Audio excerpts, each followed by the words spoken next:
नमस्कार। YouTube channel glimpse of Indian history by doctor Mohanlal Gupta में आपका स्वागत है।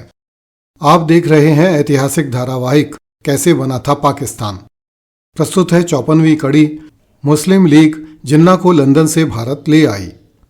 मित्रों, यदि आप अपने बच्चों को भारत विभाजन के इतिहास की सच्चाई से परिचित करवाना चाहते हैं तो कृपया इस चैनल के बारे में अपने बच्चों को बताएं तथा इस चैनल को लाइक, सब्सक्राइब एवं शेयर करें। पिछली कड़ी में हमने चर्चा की थी कि जैसे ही ईस्वी 1933 में रहमत अली चौधरी ने पाकिस्तान नामक राष्ट्र की अवधारणा प्रस्तुत की, वह अवधारणा रातों रात लंदन में रहने वाले मुस्लिम युवाओं के बीच प्रसिद्धि पा गई। दुनिया भर के अखबार इसका हल्ला मचाने लगे तो मुस्लिम लीग की हवाई कल्पनाओं को मानो नए पंख मिल गए। अब मुस्लिम लीग को एक ऐसे लीडर की तलाश थी जिसने भारत से बाहर निकलकर दुनिया देखी हो, जो अंतर्राष्ट्रीय कानूनों को जानता हो और जो अंग्रेजों से उन्हीं की भाषा में पूरे फर्राटे के साथ बात कर सके, जो नेहरू, पटेल और गांधी जैसा बड़ा वकील हो और जो नेहरू, गांधी और पटेल से भारत का एक बड़ा हिस्सा छीन सके। मुस्लिम लीगी नेताओं की दृष्टि फिर से अपने पुराने अध्यक्ष मोहम्मद अली जिन्ना पर टिक गई, जो भारत कोकिला सरोजनी नायडू के प्रेम पत्रों से डरकर भारत छोड़कर लंदन भाग गया था और वहीं पर बैरिस्ट्री करके दोनों हाथों से चांदी काट रहा था। मुस्लिम लीगी नेता मोहम्मद अली जिन्ना को ईस्वी 1934 में लंदन से बैरिस्ट्री का काम छुड़वाकर फिर से भारत ले आए। यह पहली बार हो रहा था कि भविष्य में बनने वाले एक देश के लिए एक नेता लंदन से आयात किया जा रहा था। उसी साल जिन्ना वायसराय की केंद्रीय धारा सभा के लिए चुन लिया गया और उसी साल वह अखिल भारतीय मुस्लिम लीग का पुनः अध्यक्ष भी हुआ। इस बार मोहम्मद अली जिन्ना के तेवर बदले हुए थे। वह हिंदू मुस्लिम एकता और राष्ट्रवाद का आलाप लगाना छोड़कर मुस्लिम हितों की बात कर रहा था। वह कांग्रेस के नेताओं के विरोध में बोलने के लिए अवसरों की ताक में रहता था और गांधी एवं नेहरू की खुलकर आलोचना करता था। अब मोहम्मद अली जिन्ना कांग्रेस में नहीं था, केवल मुस्लिम लीग में था।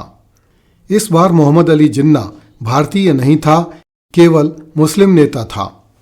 इस बार उसे भारत की आज़ादी और उन्नति की चिंता नहीं थी, केवल मुसलमानों के भावी देश के निर्माण की चिंता करनी थी।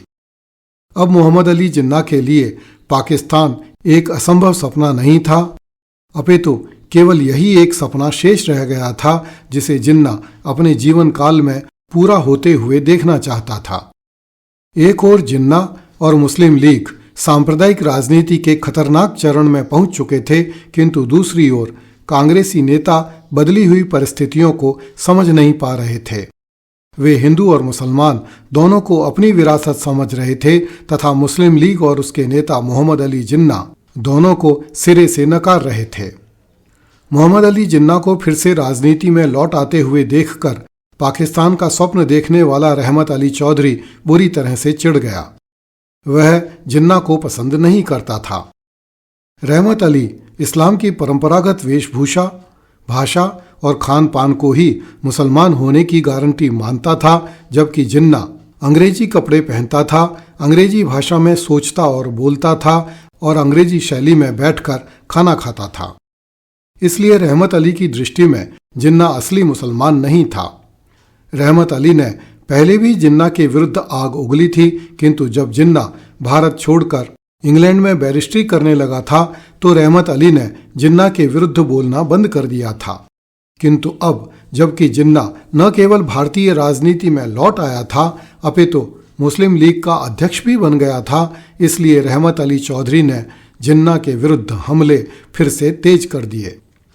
8 जुलाई 1935 को रहमत अली ने लंदन में एक इश्तहार प्रकाशित करवाया जिसमें उसने मोहम्मद अली जिन्ना को निशाना बनाते हुए कहा, मैं दिल से उम्मीद करता हूं कि आप मेहरबानी करके पाकिस्तान की अटल मांग पर हमें पूरा समर्थन देंगे। न्याय और समता पर आधारित हिंदुस्तान से भिन्न पृथक राष्ट्रीय अस्तित्व के रूप में पाकिस्तान की मांग करना एक पवित्र अधिकार है। पाकिस्तान हिंदुओं की जमीन नहीं है और न ही उसकी जनता हिंदुस्तान की नागरिक है। हमारे राष्ट्रीय जीवन का बुनियादी आधार और सार उससे एकदम अलग है, जिस पर हिंदूवाद आधारित है और परवान चढ़ रहा है। इस इश्तिहार में चौधरी ने लिखा, सरकार द्वारा नामजद मुसलमान प्रतिनिधियों द्वारा गोलमेज सम्मेलन में भारत को महासंघ बनाने की योजना पर सहमति देकर हमारे राष्ट्रीय भविष्य के बेहद शर्मनाक समर्पण की हम पाकिस्तानी बार बार भर्त्सना कर चुके हैं। ये लोग गोलमेज सम्मेलनों में भाग लेने वाले मुसलमान न तो पाकिस्तान के प्रतिनिधि थे और न ही पाकिस्तानी जनता की नुमाइंदगी कर रहे थे। चौधरी ने इस इश्तिहार में यह भी कहा कि इतिहास की चेतावनी की पूरी तरह उपेक्षा करते हुए समर्पण की कला के इन प्रतिष्ठित महारथियों ने हमारी राष्ट्रीयता को बेच दिया है और भावी पीढ़ियों की बलि चढ़ा दी है। पाकिस्तान के साथ की गई सबसे ज्यादा अपमानजनक गद्दारी के लिए इन मुसलमानों को इतिहास के सामने जवाबदेही करनी होगी। संभवतः रहमत अली चौधरी ने मोहम्मद अली जिन्ना को अपना राजनीतिक प्रतिद्वंदी मान लिया था और उसी ईर्ष्या के कारण वह मोहम्मद अली जिन्ना पर हमले कर रहा था। अगली कड़ी में देखिए, नेहरू ने जिन्ना को ड्राइंग रूम से बाहर निकलने की चुनौती दी। कृपया इस चैनल को लाइक, सब्सक्राइब एवं शेयर करें। धन्यवाद। जय हिंद।